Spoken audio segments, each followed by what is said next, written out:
జలుబు తలనొప్పి ఒళ్ళు నొప్పుల నుండి తక్షణ ఉపశమనం శాస్త్రి బామ్ ఇప్పుడు 5 రూపాయల ప్యాక్ లో కూడా.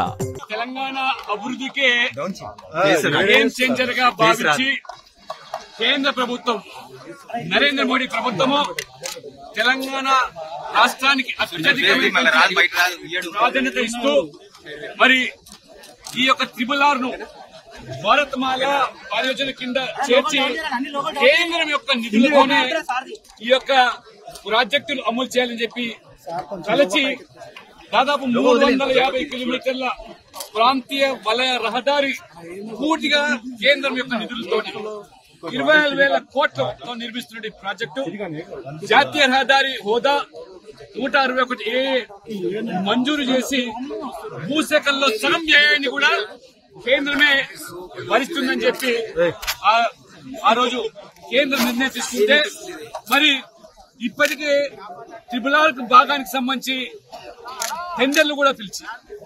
7,104 కోట్ల రూపాయలు కేంద్ర ప్రభుత్వమే దీనికి పూర్తిగా మరి మంజూరు చేసి ఉత్తర భాగం పనులు మొదలు పెడతామని చెప్పి భావిస్తున్న సందర్భంలో రైతులు ఈనాడే కాదు ఆ రోజు కూడా ఈ ORR కు సమీపంలో ఈ ట్రిపుల్-R మరి అలైన్మెంట్ వల్ల భారీగా నష్టపోతున్నాము. రైతులు ముఖ్యంగా అంతకుముందు నేషనల్ హైవేస్ కింద కానివ్వండి లేదా ఇతరత్ర మరి విద్యుత్ లైన్ల పేరు మీద భూమి సేకరణ జరిగింది. మళ్లీ ట్రిపుల్-R పేరు మీద అదే మరి ఈ ప్రాంత ప్రజలకు చేయడం బాగా కాదని ఉత్తర భాగం అన్నప్పుడు గిర్మాపూర్, రెడ్డిపల్లి, ఇస్లాంపూర్, ప్రజ్ఞాపూర్, రాయగిరి, తంగడపల్లి, గతంలో ఆలేరు, అదే రకంగా చౌటప్పలు, మోటకూరు ప్రాంతం నుంచి అలైన్మెంట్. మరి ఈ ప్రభుత్వం వచ్చిన తర్వాత అంటే ఆ రోజు ఇక్కడ ఉన్నటువంటి కాంగ్రెస్ నాయకులు గత బీఆర్ఎస్ ప్రభుత్వం యొక్క ట్రిపుల్-R విషయంలో ఇది రైతులకు అన్యాయం జరుగుతుంది, ఈ ప్రాంత ప్రజలకు మున్సిపాలిటీకే అందుబాటులో ఉన్నటువంటి ప్రాంతం వల్ల విలువైన భూములు కోల్పోతున్నారని చెప్పి ఆనాడు ప్రజలు ఆ రకంగా ఇక్కడ ఉన్నటువంటి నాయకులు ఆ ఉద్యమానికి నాయకత్వం వహించి రైతులకు అండగా నిలబడి ఆనాడు బీఆర్ఎస్ ప్రభుత్వం ఏదైతే మరి రైతులకు అన్యాయం జరుగుతుందని చెప్పి భావించి మీరు ఇక్కడ రైతులకు అండగా నిలబడ్డ మీరు ఆ రోజు ఎన్నికల సందర్భంలో ప్రియాంక గాంధీని ఇక్కడికి రప్పించి ఇక్కడ రైతులు ఈ ప్రాంత పట్టణవాసులు భారీగా నష్టపోతున్నారు, మరి వారికి ఈ బీఆర్ఎస్ ప్రభుత్వం అన్యాయం చేస్తుందని చెప్పి మాట్లాడిన ప్రియాంక గాంధీ కాంగ్రెస్ పార్టీని గెలిపించండి, మా ఎమ్మెల్యేలను ఎంపీలను గెలిపిస్తే ఈ ట్రిపుల్-R అలైన్మెంట్ మారుస్తాము, మీకు న్యాయం చేస్తామని చెప్పినటువంటి ప్రియాంక గాంధీ కేంద్రం అన్ని విధాలుగా కూడా ఆదుకుని ప్రజలకు రావాలని ప్రయత్నం చేస్తా ఉంటే ఇవాళ టెండర్లు కూడా కాల్పని చేయమంటే ఇవాళ అలైన్మెంట్ మార్పుల్లో కానీ పారితోషికం ఎంత విలువైన భూములకు ఇవాళ మీరు 2013 చట్టం ప్రకారంగా భూసేకరణకు మార్కెట్ అందుబాటులో ఉన్న ధరలకు అనుగుణంగా మరి అందుబాటులో ధర మేరకు మీరు వ్యయాన్ని అంచనా వేసి వారికి 3 రెట్లు ఇచ్చాల్సింది పోయి ఇవాళ దాదాపు 3-4 కోట్ల రూపాయలు ఎకరం మీరు ముష్టిగా ఇవాళ 20 లక్షలు 30 లక్షలు ఇస్తామంటే ఎంతవరకు ఇవాళ రైతులకు అన్యాయం జరుగుతుంది. ఈ 10 సంవత్సరాల్లో ఈ ప్రాంతానికి ఉత్తర భాగానికి సంబంధించిన అభివృద్ధి చూస్తే ఈ భూముల విలువలు ఎంత పెరిగిపోయినాయి, విలువైన భూములుగా మారడము. ముఖ్యంగా ఈ ప్రాంతంలో హైదరాబాద్ వరంగల్ జాతీయ రహదారిగా ఇవాళ నిర్మించడం, మొత్తం రాష్ట్రంలోనే 1,10,000 కోట్లు నేషనల్ హైవేస్ కోసం, బీబీ నగర్ లో ఎయిమ్స్ ప్రారంభించడం, చర్లపల్లి మొన్ననే ప్రధానమంత్రి వర్చువల్ ద్వారా ఈ శాటిలైట్ టెర్మినల్ ను ప్రారంభించడం జరిగింది. కాజిపేట్ రైల్ మ్యానుఫ్యాక్చరింగ్ యూనిట్ గా వారు పెద్ద ఎత్తున నిర్ణయం తీసుకుని ఈ ప్రాంత ప్రజలకు అండగా ఉన్నారు.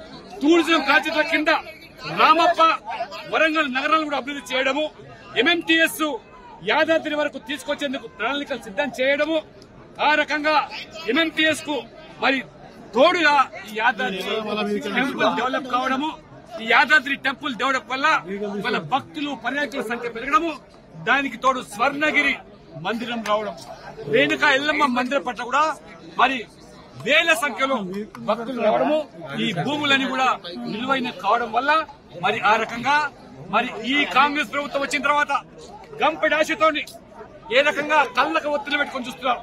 ఆనాడు మన అండగా నిలబడినటువంటి కాంగ్రెస్ నాయకుల వల్ల ఎమ్మెల్యేలు అయిపోయినారు, ఎంపీలు అయిపోయినారు, మంత్రులు అయిపోయినారు.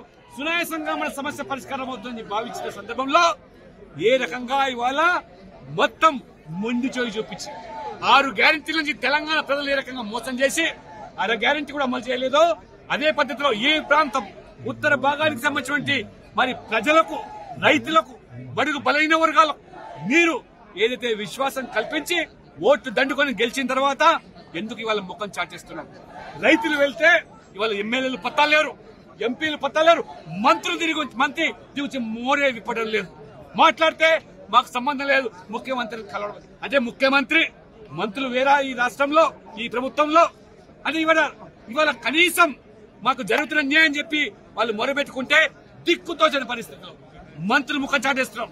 మన అడుగుతున్న వాళ్ళ సూటిగా ఎందుకు మీ మాట మారింది? ఏ రకంగా గ్యారెంటీలు మోసం చేశారో ఎందుకు ఈ ప్రాంత నల్గొండ, ఈ ప్రాంత రైతులు మోసం చేస్తున్నాం? దానికి వెనకాల మతలు ఏమిటి? ఎవరి మేలు కోసం ఇవాళ మీరు ఆనాడు హామీ ఇచ్చిన మీరు ఎక్కడ ప్రియాంక గాంధీ ఇవాళ ఎందుకు ఇవాళ ప్రియాంక గాంధీ, రాహుల్ గాంధీ ఆనాడు ఇదే నిరుద్యోగులను కూడా మేము సంవత్సరంలోనే 2 లక్షల ఉద్యోగాలు కల్పిస్తామని అశోక్ నగర్ సెంటర్లకు వచ్చి ఆనాడు నిరుద్యోగులకు ఏ రకంగా భ్రమలు కల్పించి ఓట్లు దండుకొని వాళ్ళ రాహుల్ గాంధీ పత్తాలేడు, ప్రియాంక గాంధీ పత్తాలేడు. ఈ జిల్లాకు సంబంధించిన మంత్రి మీకు అండగా ఉంటలేడంటే ఏ రకంగా మోసం చేస్తున్నారో. అందుకని వీళ్ళందరూ ఈ రోజు రైతులందరూ కూడా రాజకీయాలకు అతీతంగా ఒక వేదికను ఏర్పాటు చేసుకుని నా వద్దకు వస్తే ఖచ్చితంగా మీకు అండగా మోదీ గారు, ఎందుకంటే ఇంత పెద్ద ఎత్తున ఇది ఒక గొప్ప ప్రాజెక్టు, ఇది తెలంగాణకి గేమ్ చేంజర్ గా మారే ప్రాజెక్టును కోల్పోవద్దని చెప్పి. కానీ ముఖ్యమంత్రి రేవంత్ గారు చేసింది ఏమిటి? అటు దక్షిణాదిన ఏదైతే ORR 28 కిలోమీటర్ల నుంచి 40 కిలోమీటర్లు పెంచి ఏ రకంగా అక్కడ మరి వారికి ప్రయోజనం చేకూరుస్తున్నారో, వారు ప్రయోజనాలు పొందుతున్నారో, రైతులు ప్రయోజనం పొందుతున్నారో. మరిన్ని వీడియోస్ కోసం ఛానల్ ని సబ్స్క్రైబ్ చేయండి. లేటెస్ట్ అప్డేట్స్ కోసం వాట్సాప్ ఛానల్ ని ఫాలో అవ్వండి. ఆ లింక్ డిస్క్రిప్షన్ లో ఉంది.